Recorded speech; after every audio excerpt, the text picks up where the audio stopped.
Ah, chivalry, chivalry, the age of chivalry is dead, said Dougal. What are you on about now? Said Brian.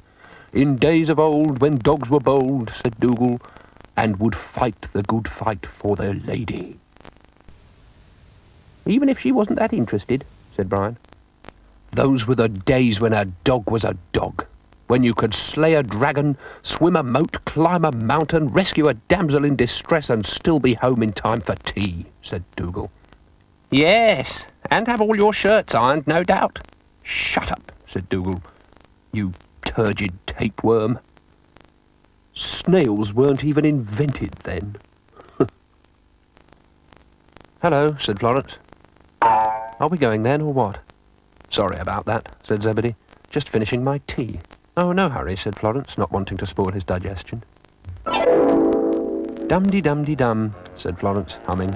Ah, milady, I plight my troth to thee, and thy beauty which hath quite o'ercome me, said Dougal. Hello, Flo, said Brian. How are you? Fine, said Florence. What's the matter with Dougal? Flo? Speak thou with more respect when thou addressest me lady. Give over, it's only Florence. Yes, it's only me, said Florence. Oh dear, he's really flipped this time, said Brian. I shall pick yon flower for thee, and open doors for thee, and pull back chairs and things like that, said Dougal.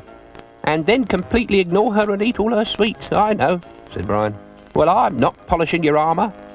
Take that, said Dougal, buffeting Brian. Thou pedantic plodder, thou shabby shuffler. Why don't you pick on someone your own size, said Brian, you big bully. Yes, you really should try not to be so obsessive, you know, said Florence. You heard her, said Brian. I don't know. You knights errant, you're all the same. You go out chivalring and plighting all over the place, but you never even bothered to ask if she wanted your troth, did you? There, you see. You never thought of that, did you? The train had run into a spot of bother. His railway tracks ran right across where Penelope the spider was spinning one of her webs. Typical, said Penelope. Just when you get a gossamer going, some train comes along and tangles it up. What's going on here? Said Dougal. That's my cardigan. She's unravelled my cardigan and turned it into a spider's web. That was my favourite cardigan, too. Oops!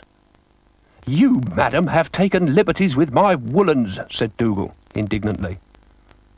Oh, said Penelope, excuse me. I don't know, said Dougal. You turn your back for 2 minutes and everything's been rearranged and changed and turned into spider's webs and... Well, I'm sorry, said Penelope. I thought you'd thrown it out. You haven't worn it for years and it was full of holes, and anyway, it looks much more artistic like that, don't you think? I'm sure it could be knitted back together, said Florence. I can't knit, said Dougal. Dogs aren't meant to do that sort of thing. They're meant to be bold and heroic and dashing and bark a lot, said Dougal. And plight their troths, said Florence, teasing him a little. Yes, forsooth, said Dougal, barking and dashing and plighting, but not knitting. Oh, by the way, Florence, said Penelope, changing the subject, that pink ribbon you lent me, thank you ever so much, but I don't think it's quite me somehow. Oh, no problem, said Florence. Said Dougal. What's going on? Secrets? What's this?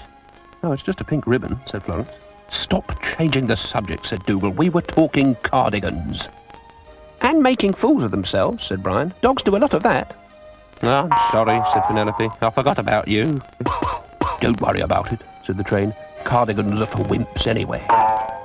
Curiouser and curiouser, said Zebedee. Time for bed.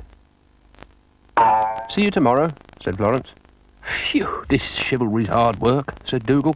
In future, I'm going to stick to home comforts, slippers and armchairs, evenings by the fire, a nice cup of warm milk, book at bedtime. Maybe I'll listen to a little bit of